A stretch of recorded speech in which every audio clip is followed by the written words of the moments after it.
Hello. If you're watching this, that means I just got banned. As in, I got a temporary 24-hour suspension. And we're back together on this deep, up-close, and personal YouTube video. Welcome back to the HasanAbi channel on YouTube. Now, some of you are probably wondering, considering that there's a lot of back and forth going on online about why I got banned once again. Well, you might have actually heard the truth. I got banned specifically because I covered the motives of the Israeli embassy staff shooter, which apparently, according to Twitch terms of service, dictates a suspension, even if I critically examined the manifesto, which is precisely what I did. The reason why I read this is specifically so that you understand that, like, there is a shit ton of people that are like, no, this is the shooter's actions were directly about finding some Jewish victim to kill. Okay, it's deliberate. It's clear what his reasoning is. You don't have to agree with what he did, and I'm not urging you to. Okay, I'm not saying that at all, but it is deliberate. Ask yourself why the media is not saying that the shooter did this because they were distraught with the violence that they had seen unfolded in Gaza. And the reason why I had critically examined the manifesto of the Israeli embassy staff shooter was because there was a lot of misinformation taking place, as is the case usually online whenever there's a breaking news story. This is what I do. A big part of what I do is holding people's hands through the news media process by allowing them to think critically and helping them understand media literacy. This is precisely why I was covering the manifesto that my friend Ken Klippenstein was able to find and release. Another friend of mine, Eric Toller of the New York Times Visual Investigation Unit, had also uncovered the manifesto of the shooter around the same exact time, and he had also released it on his Twitter page. The reason why I'm bringing this up is because oftentimes when instances like this happens, the media will take bits and pieces of a manifesto to create a framework around the motive, but in this circumstance, the media actually was quite quiet about the manifesto in and of itself. And I think that's newsworthy, but that's not the story here. The story is that I got banned for it. I got temporarily suspended because this is a part of the Twitch terms of service. You are not allowed, as it dictates right here in front of me, to even show a violent extremist manifesto on stream while denouncing it. This, I think, is not good for news and press freedom. And I said on Twitter, I'll take the suspension, but I hope Twitch changes its policy in the future. And I do believe they might. Having said that, how do we get here? Especially considering that I had covered manifestos of the Cybertruck explosion. First off, I am not under duress or hostile influence or control. My first car was a 2008 Black Mustang V6 for verification. The Luigi Mangione manifesto. I do apologize for any strife or traumas, but it had to be done. Frankly, these parasites simply had it coming. The Wisconsin school shooter manifesto. Some people think it's pure nothing, but because the hate they make, it ends up killing them without knowing it, which go right ahead. I don't mind, but kind of do at the same time. The literacy rates are abysmal in this country. The manifesto of Ryan Ruth. Dear world, this was an assassination attempt on Donald Trump, but I'm so sorry I failed you. Wait, how did he know? And also the Israeli diplomat shooters manifesto. The atrocities committed by Israelis against Palestine defy description and defy quantification. Why was this different? Why was this a big deal? I'm covering all of these different manifestos on stream, and I've never been banned for it. Well, I believe the reason why this was actually a little bit different is because there was a lot of outside pressure in the immediate aftermath of this shooting. The ADL, Apartheid Defamation League's very own Jonathan Greenblatt, went on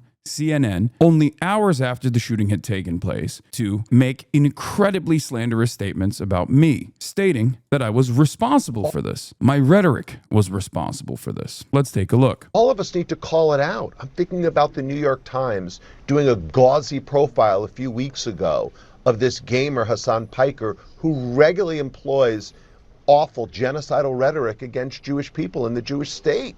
This is slander through and through. I do not apply awful genocidal language towards Jewish people. I don't believe that even a genocide that the Israeli government is doing justifies a genocide to the Israeli government or the Israeli people. I am not the one who is defending a genocidal state here. Jonathan Greenblatt is. Having said that, this slander continued with no pushback from the CNN anchor, which I think is rather strange. Extremists should not be empowered. People who spout prejudice should not be platformed. This is a moment when we need to look ourselves in the mirror and say, we've got to stop this because the consequences are deadly. Here, Jonathan Greenblatt was making an implication that my rhetoric was responsible for this Israeli embassy staffer shooter going out and finding Israeli embassy staffers and shooting them. This is ridiculous. There is no connection between me and the shooter. The shooter actually followed a bunch of people. I was not one of them on Twitter. He was not following me. What the do you mean? He was, however, following a bunch of, he was following Joe Weisenthal, you know what I mean? To Jonathan Greenblatt's statement, I replied with, Israel is an apartheid state doing a live stream genocide. I think it's wrong and dangerous to conflate these heinous actions with Jews and Judaism. The Apartheid Defense League doesn't because they think they can improve Israel's standing by silencing its critics. It, however, will not change the truth. And this is important to note because that's not where the story ends. During my coverage, there were a lot of people that stated that perhaps the embassy shooter was maybe a false flag operation. I do not believe that. Part of the reason why I covered the manifesto was precisely for this reason, to make sure that we understood the motives and we understood exactly what this shooter was intending to do. But that wasn't enough. There were the likes of E.L. Jacoby, a Hosborough guy on Twitter who lies at the behest of the state of Israel quite frequently, saying, breaking, Hasan Piker, hailed by the New York Times as the future of progressivism, tells his audience that the DC attack might have been a false flag, then immediately says the guy was genuine with his actions. This is glorification of terrorism. Now, these two things, these two statements here are at odds with one another. But what's actually even crazier is that this is a 37-second video that is attached to this statement. Let's take a look at that 37-second video. But like I'm not Mr. False Flag at all, but like every single thing that he did in the aftermath of the shooting is so fucking crazy that it's like you could not have fucking designed a incident like this. You could not have designed a better false flag incident like this. I'm not saying it is a false flag incident at all. I'm not saying that. I think this is just a one dude who is genuine in his actions and maybe, you know, a little bit brain broken. Okay. Most people that retweeted this didn't even actually watch the video to see whether or not it actually matched up with what this person was saying. Now, why am I talking about this random account? It only got 6,000 likes. I retweeted. I said a fascinating phenomenon nowadays is watching people clip things in context that I'm saying and then turn around and simply claim that I'm saying the opposite of what I'm saying in the clip. This is a 37 seconds long video and this dumbass lied about everything. Why am I bringing this up? Great question. It's because the clip formulated by this account, which stated, Hasan Piker, star of Amazon's Twitch, says the attack sure looks like a perfect false flag. Wink, wink, nudge, nudge. The guy was genuine with his actions. How fucking absolutely gross is it that this is currently being streamed right now to 40,000 people? Then it turned into this. Hasan Piker, hailed by the New York Times, the future of progressivism, tells his audience that the DC attack might have been a false flag. And yet, here is Jake Tapper retweeting this. So I guess Jake Tapper, one of the most important members of the media, who just came out with a book talking about how the media narratives did not match up with what the people were seeing in terms of Joe Biden's senility, is still doing ridiculous things like this. It doesn't make any sense. But of course, all of that pressure inevitably led to Twitch taking this action. I had covered manifestos in the past on my broadcast. None of those manifestos actually met the same level of scrutiny. This one did. And I don't believe this one did exclusively because it was about Israel. I think this manifesto was simply used as an opportunity to try to get me banned by gaming the terms of service. I did not think I was going to get suspended, but I'll take it. The real reason the ADL and numerous other organizations are actively trying to come after me, however, is because Israel is falling out of favor. Because many Americans and many people in the Western world are now finally seeing the truth that Israel is an apartheid state that is built around an ethno-supremacist ideology and that Israel is doing a live-streamed genocide.